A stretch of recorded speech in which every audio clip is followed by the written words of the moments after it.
안녕하세요. 서울 창업허브와 함께하는 디자인 싱킹 고객 중심의 창업교육 13회차입니다. 네, 이번 회차에서는 창의적 아이디어로 다양한 솔루션을 만들어냈던 사례를 한번 살펴보도록 하겠습니다. 네, 우선 가벼운 아이디어부터 한번 살펴볼게요. 이게 어떤 걸로 보이세요? 네, 밑에 살짝 보이나요? 네, 이거는 바로 쓰레기입니다. 뉴질랜드에서는 쓰레기 문제로 굉장히 골치가 아팠어요. 예, 이거를 그래서 그 밑에 나오시죠? Beautiful Rubbish라고 하는 건데요. 즉 아름다운 쓰레기 캠페인입니다. 이건 뭐냐면 멀리서 보면 보시다시피 플리피나 화초처럼 보이게끔 쓰레기 봉투를 디자인한 겁니다. 예, 뉴질랜드에서도 쓰레기 유기 문제가 굉장히 많이 대두가 됐던 거죠. 근데 이렇게 해놓으니까 쓰레기를 밖으로 내놔도 사실은 굉장히 예쁘고요. 그 다음에 두 번째는 내가 저 쓰레기 봉투가 없으면 이거를 다른 데다가 내가 있지 않은 지역에다 갖다 버리기가 어렵습니다. 네, 되게 간단한, 굉장히 간단한 아이디어지만 도심을 좀 예쁘게 만드는 아이디어죠. 예, 쓰레기 얘기가 나왔으니까 이것도 마저 보여드릴게요. 예, 이 골대를 보시는 순간 어떻게 하고 싶으세요? 넣고 싶으시죠? 네, 특히나 운동 좋아하시는 분들은 골인 하고 싶은 생각이 드셨을 텐데요. 네, 보통은 쓰레기통 옆에다가 그냥 잘못 떨어뜨려도 그냥 가시잖아요. 근데 이 쓰레기통은 주워서 꼭 골인을 하고 싶은 생각이 드시죠. 자, 이 쓰레기가 계속 나왔으니까 이것도 보여드릴게요. 여기가 어딜까요? 뭔가 더러운 하천처럼 보이죠? 꽃과 쓰레기가 좀 뒤엉켜 있고요. 예, 여기는 겐지스 강입니다. 겐지스 강의 쓰레기 문제는 굉장히 유명합니다. 힌두교 성지인 겐지스 강에 버려지는 꽃은 연간 800만 톤에 달한다고 합니다. 근데 재단에 바친 꽃을 성스러운 겐지스 강에 띄어보내야 한다는 힌두교인의 인식 때문인데요. 문제는 꽃이 강물을 오염시키는 주요 원인 중 하나라는 겁니다. 재배하고 장식으로 가꾸는 데 사용되는 농약과 살충제 성분이 스며들기 때문인데요. 인도 정부는 겐지스강 정화를 위해서 굉장히 노력하고 있었지만 30년 동안 큰 성과가 없었어요. 이것들의 가장 큰 걸림돌은 바로 성스러운 꽃이라는 이유 때문입니다. 그러니까 재단에 바쳤던 성스러운 꽃을 처분할 수가 없는 거죠. 이거를 어떤 식으로 해결했냐? 자, 보세요. 성스러운 꽃을 성스러운 방법으로 해결하자. 이게 아이디어였습니다. 가장 큰 걸림돌이라는 거, 이게 성스러운 꽃이라는 이유예요. 근데 그 꽃으로 향초를 만듭니다. 향초는 사원에서 기도할 때 사용을 하죠. 그리고 신에게 바치는 꽃의 본래 용도를 해치지 않으면서 환경을 지킬 수 있는 방법이라고 생각을 했어요. 이게 왜? 이 꽃을 그래서 수거에다가 향초를 만든 건데요. 이거는 2015년도 헬퍼스 그린 회사를 차린 대표자입니다. 그래서 버려진 꽃들로 향초와 친환경 비료 그리고 친환경 포장재를 만들어서 저렴하게 온라인으로 판매하기 시작했습니다. 그래서 매일 7.2톤의 꽃을 수거해서 색깔과 종류별로 분리해서요. 유기농 해독제를 뿌려서 중금속을 제거하고 말린 꽃을 가축 배설물과 섞어서 먹인 지렁이의 배설물로 친환경 비료를 만듭니다. 그래서 천연 곰팡이 등을 합성해서 천연 포장재도 만들고요. 그래서 2018년도 매출은 약 32억 원이었습니다. 네, 대단하죠.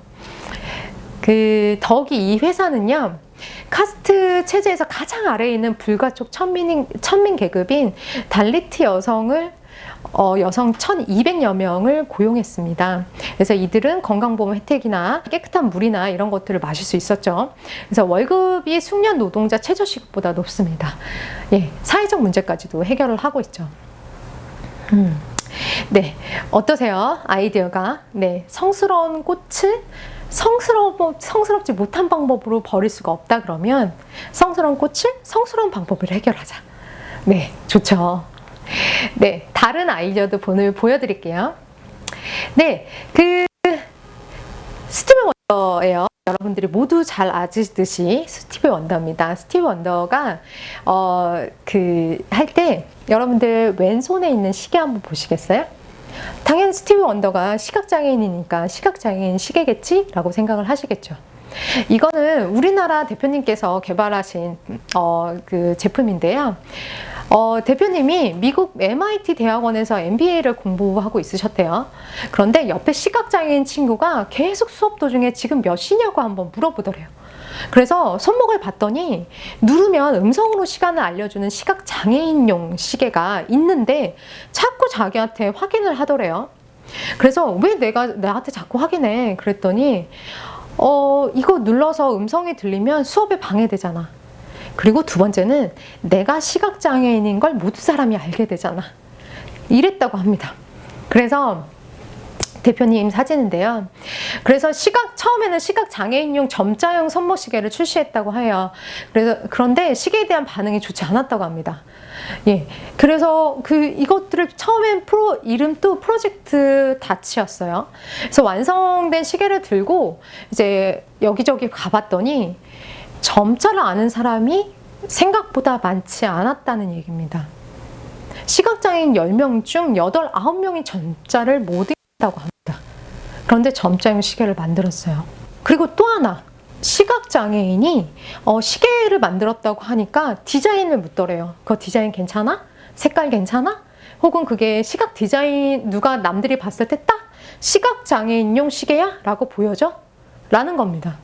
그런 우리가 가지고 있었던 편견, 점자는 당연히 읽겠지 라던가, 음성으로 들으면 돼 라던가, 시각장애인데 무슨 패션에 신경 쓰겠어 라던가, 이런 어떤 편견들을 다 깨버리는 경험이었겠죠. 그래서 만들어낸 게 이 브래들리 타임피스라는 시계입니다. 보시다시피 굉장히 다양한 색깔로 나와 있죠. 이름도 보다라는 뜻의 와치를 사용하지 않고 타임피스라는 이름을 사용했어요. 제가 모두를 위한 시계라고 얘기를 했는데, 사실은 시각장애인용 뿐만이 아니라 모두를 위한 시계가, 모두가 사용할 수 있는 시계를 만들었습니다. 이거는 점자가 아니라 동그란 게 흘러가면서 만져서 읽을 수 있는 시계입니다. 네.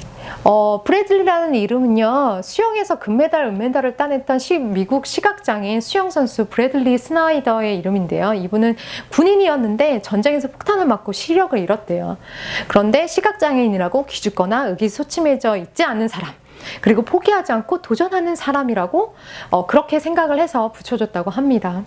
그리고 이거는 시각장애인용 뿐만이 아니라 모두를 위한 시계가 됐습니다. 지금은 유니버셜 디자인으로 일반인에게도 큰 사랑을 받게 됐는데요. 이 고객의 98%가 사실은 비장애인들의 구매라는 사실이 굉장히 놀랍습니다. 네. 이런 아이디어가 있었고요. 그래서 우리는 이 아이디어 하나하나가 사실은 발견, 관찰, 그 다음에 테스트 여러 개를 거쳐서 아이디어가 나오게 됐죠. 그리고 실제로 아이디어가 나온 것들을 보시니까 어떠세요? 아이디어가 나온 걸 보시니까 내가 왜 그런 생각을 못했지? 라는 생각들이 좀 드시죠. 네.